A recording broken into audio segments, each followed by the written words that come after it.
Morning headlines whispered of an unexpected low-pressure front sweeping inland. Aika's driver mentioned it first. Then the classroom chatter confirmed it.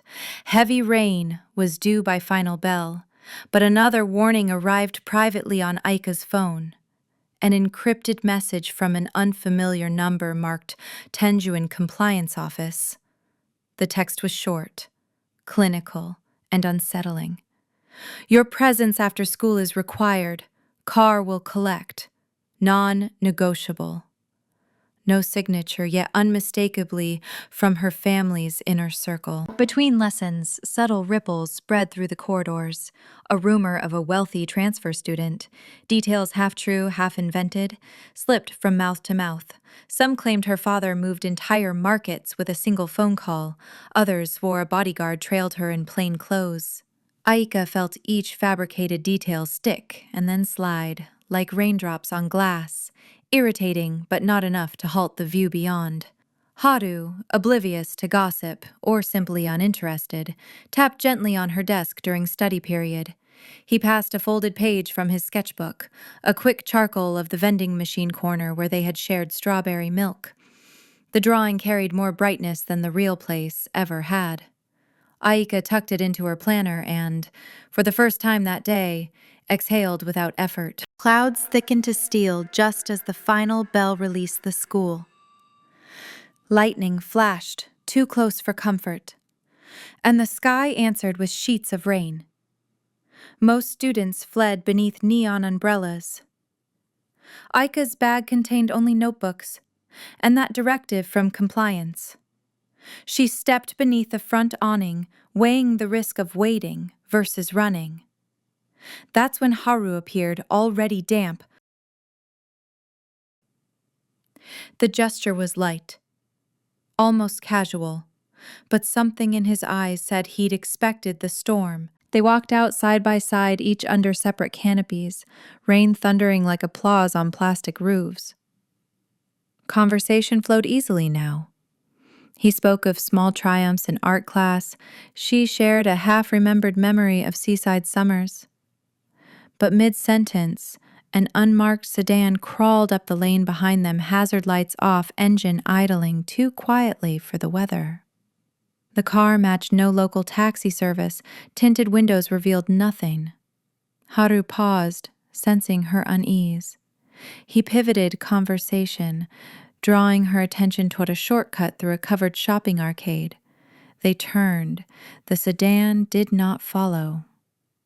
Aika's pulse slowed, but only slightly. Inside the arcade, fluorescent signs flickered over shuttered stalls, rain muted to a distant roar beyond the roof. Aika realized she'd laughed twice within 5 minutes, despite the compliance summons, despite the lurking car. Laughter felt illicit and perfect. At the arcade's far exit, their streets diverged. Haru lifted his umbrella in a silent farewell. She started to offer the spare back, then decided against it.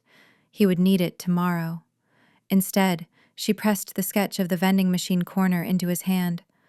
No words, just a nod that said, "You drew light. Keep it."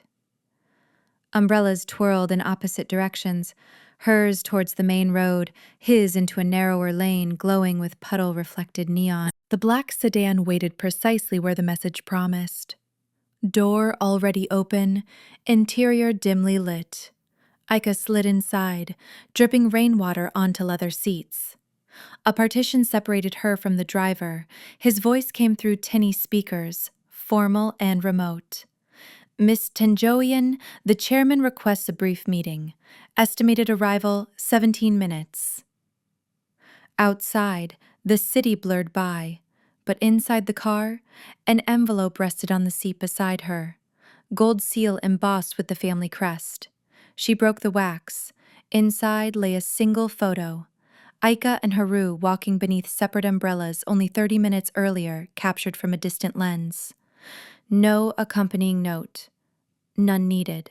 The message was clear. "We see you." Hours later, released from obligatory pleasantries and hollow assurances, Aika sat at her dorm desk under lamplight. Rain had softened to a hush outside, She opened her notebook, not the family ledger of duties, but the simple school pad dotted with Haru's sketches. Slowly, she added to it, a thin charcoal line tracing 2 umbrellas close, but not touching.